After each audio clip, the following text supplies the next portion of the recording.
Okay, so let's talk about blood flow and blood flow rate. So the cardiovascular system is regulated to ensure blood flow through the capillaries and the periphery, right? The heart has to generate enough pressure to overcome blood vessel resistance to keep blood flowing.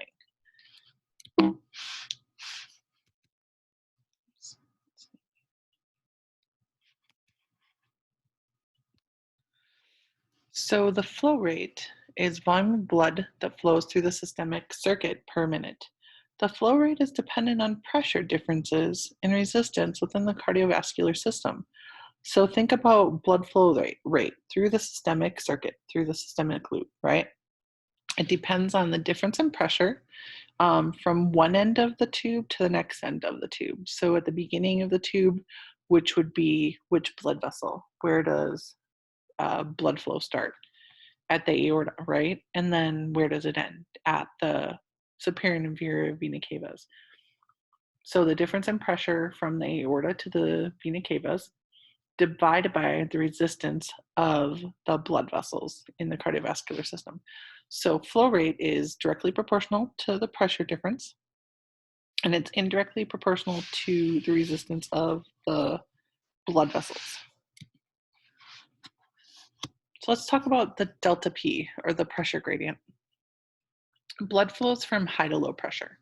The pressure gradient is the pressure at one end of the blood vessel minus the pressure at the other end of the blood vessel. So you can write in here, this would be the aorta, right, minus the vena cavas. The greater the difference between these two ends of the tubes, the faster blood flows. It helps if you look at the picture. So let me change the color of the laser pointer to green so that you can see it. Okay, so if you look at the heart, you have your right atrium, right ventricle, left atrium, left ventricle, right? The left ventricle contracts and generates force, so much force that that is going to dictate your blood pressure, okay? So your aortic pressure is around 85 millimeters of mercury. Excuse me. And that would be analogous to your mean arterial blood pressure, right? If you follow this through to your vena cavas, that's your central venous pressure. And so your central venous pressure is about 2 to 4 millimeters of mercury, but we'll say it's 0 for this demonstration. So central venous pressure is 0. So the difference in pressure is 85 minus 0, which gives us 85, right? What happens if the left ventricle contracts with more force? What happens to MAP, or aortic pressure? Good, it's going to go up. Okay, so if aortic pressure is now 100, let's say, and then central venous pressure is 0, what happens to the change in pressure? It's going to increase. Okay, and so the left ventricle can dictate the difference in pressure through the whole loop. So if we look at it as an equation, delta P, or the difference in pressure, is the aortic pressure minus the vena cava pressure. The difference in pressure is MAP minus central venous pressure. And your central venous pressure is always going to be 0. So your difference in pressure is actually MAP. So, and that would be way more sense, or that would actually make it a little bit easier. So the difference in pressure is the mean arterial pressure in your blood vessels. Let's talk about resistance for a second. So the flow through your blood vessels is affected by resistance. Resistance of what? We call this total peripheral resistance. This is resistance of the blood vessels, this is resistance of the blood flowing through those blood vessels. So as blood flows through the blood vessels, or as a fluid flows through a tube, there's going to be resistance from that tube. There's going to be friction and resistance. So flow is equal to we now can say MAP, right, divided by resistance. Resistance is due to the length of the blood vessel, which is L, times the viscosity of the fluid, which is eta, And this doesn't change much. It's, within normal ranges. So it depends on the amount of red blood cells, how much fluid you have, the plasma proteins. And it depends on the internal radius of the blood vessel to the fourth power. This is what really changes the resistance. Okay, so Poiseuille's law states that resistance, this is rearranged a little bit, is equal to 8 times the length of the tube times the viscosity of the fluid divided by pi times the radius to the fourth power. And so resistance, basically, most of these don't change much, right? Except for the radius of the blood vessel. And so resistance is inversely related to the radius of the blood vessel to the fourth power. And so the radius of arterioles can be regulated intrinsically or extrinsically. And we'll get to that in a second. But think about it. Here, if you look in the middle at the arterioles, here's a normal arteriole, right? It's at rest. And then when it constricts, right, or when it goes through vasoconstriction, what happens to resistance? Well, we're making the blood vessel smaller. We're decreasing the radius. And because we're decreasing the radius, we're increasing resistance because they're inversely related. And when you increase resistance, you decrease blood flow.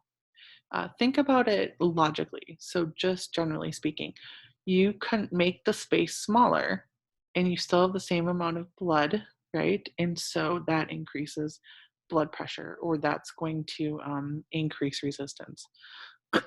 What happens when you dilate the blood vessel? So the radius gets bigger. Because the radius of the blood vessel is bigger, that's going to decrease resistance and increase blood flow.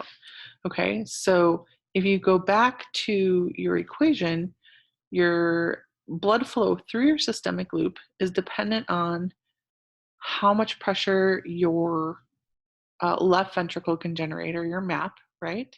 Divided by total peripheral resistance, or the resistance of the blood vessels. And so the blood vessels dictate resistance by constricting or dilating, usually at the tissue level, right? The aorta is not going to constrict and dilate to regulate blood pressure, but your arterioles in your, let's say, going to your kidneys or to your, let's say, biceps brachii, if you will, are going to regulate blood flow through that area.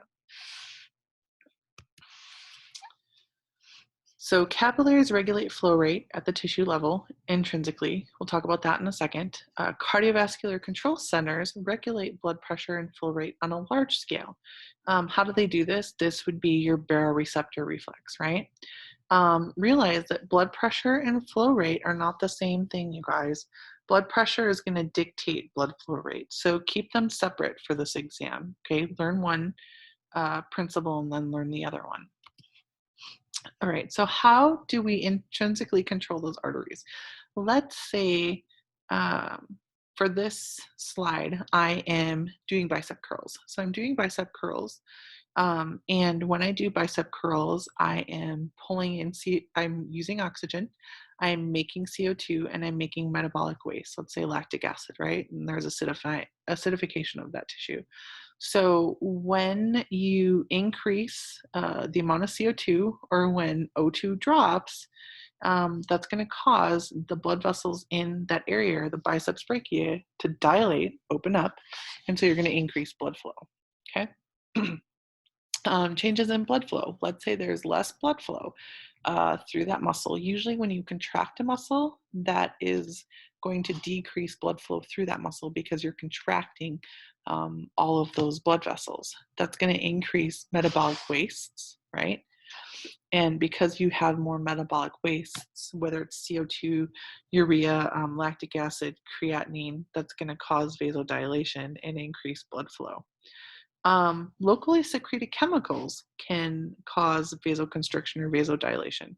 The big one is histamine. So when you have an inflammatory response, right? Let's say you cut yourself, or let's say you eat shellfish and you're allergic to shellfish, you're going to have histamine getting dumped into the blood. And so when you have histamine dumped into the blood, histamine is going to vasodilate those arterioles.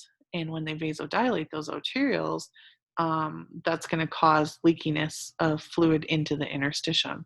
And you can go back to think about if those capillaries are leaky, then you're going to get more filtration and less reabsorption. And so you're going to get edema or swelling due to histamine. And that's why people, when they go through anaphylactic shock, they, their throat swells or their trachea will swell shut, and their face gets all puffy and their extremities can get puffy because they have fluid going into the interstitium. Nitric oxide as well. So nitric oxide can cause vasodilation. The next one is stretch of the arterial wall.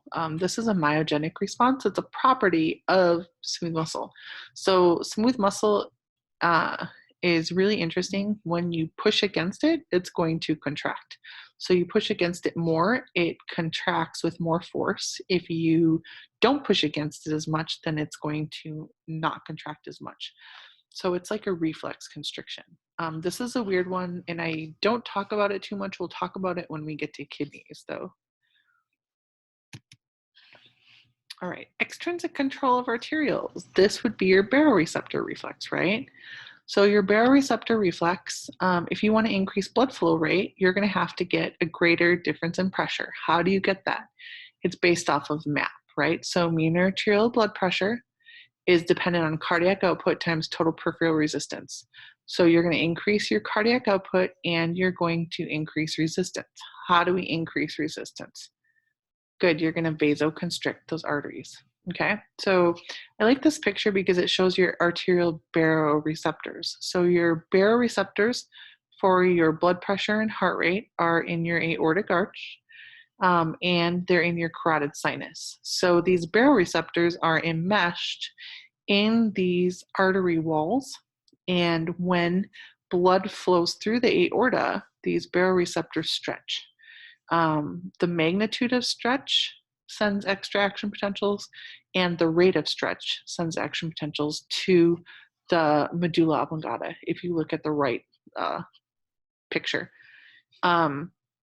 So your medulla oblongata can figure out or can assess heart rate and blood pressure from the action potentials generated from the baroreceptors. Okay. Notice that the medulla oblongata has a sympathetic nerve that originates in the cardiovascular control center.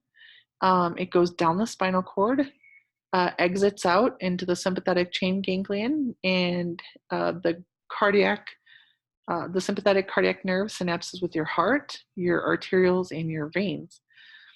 Take a look at parasympathetic. So go back to the medulla oblongata.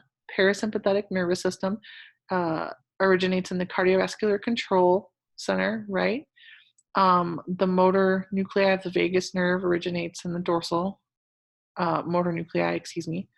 The vagus nerve originates in the dorsal motor nuclei. It goes out to the SA node. Okay, so your vagus nerve is your cranial nerve 10, if you remember back to Bio 250 or anatomy, right? Vagus nerve is cranial nerve 10, and that is your major parasympathetic nervous system. Okay, so if you look at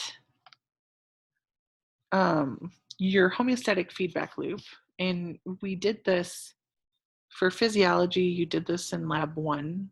For anatomy and physiology, we covered this, or we're going to cover this in the blood pressure lab. Okay, so when you stand up quickly, what happens to blood pressure? So when you stand up quickly, all the blood rushes to your feet. And when the blood rushes to your feet, you have less blood coming back to the heart. And because there's less blood coming back to the heart, your blood pressure drops, right? So that is your stimulus. So standing up quickly blood pressure drops. And so what are the sensors? The sensors are going to be your aortic arch and your carotid sinus, so your baroreceptors in your aortic arch and carotid sinus. And they're going to send a signal to the medulla oblongata. So the integrator is your medulla oblongata. You don't have to know the region, the nucleus tractus ciliaris. But note that the medulla oblongata is your integrator, and it's going to compare the incoming signal to a set point. So if blood pressure is low, your medulla oblongata is going to tell your body to bring it back up, right? So the effectors for this would be your heart and your blood vessels, mainly your arterioles. So your heart is going to increase heart rate. So let's take a second here. You're going to increase SA node depolarizations.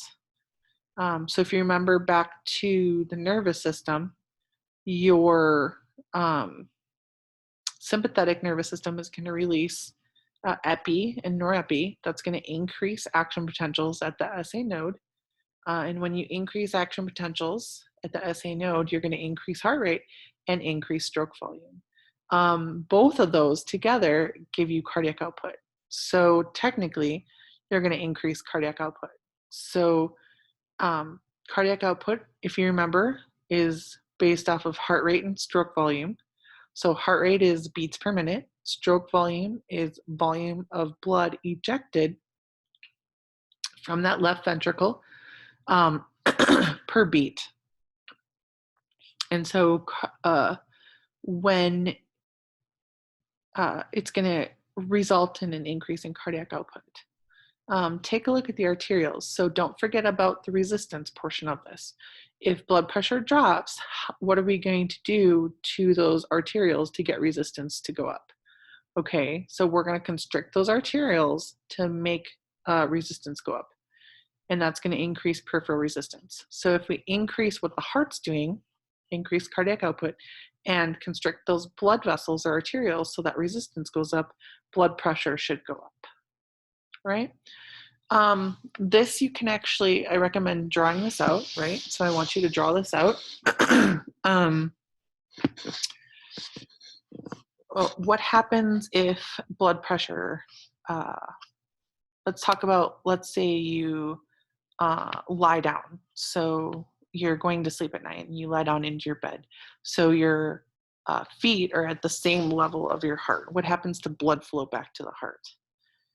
Okay, so you lie down, the blood pressure goes up, right? Because you're getting more venous return, or you're getting more blood back to the heart. And so your baroreceptors in your aortic arch and carotid sinus are going to sense that, send the signal to medulla oblongata. And what is medulla oblongata ultimately going to do? Good. So it's going to go to the heart. So your effectors are heart and your arterioles. Heart is going to decrease cardiac output by decreasing heart rate and stroke volume. And then your arterioles are going to decrease peripheral resistance. So do they constrict or dilate? Good, they're going to dilate. So these guys open up. Your heart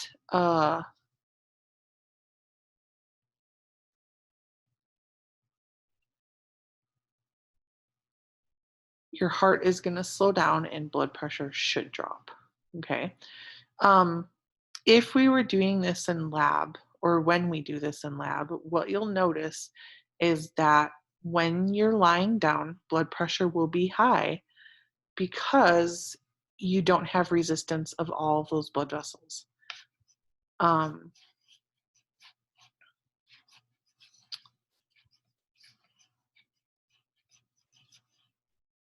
And I'm going to stop there.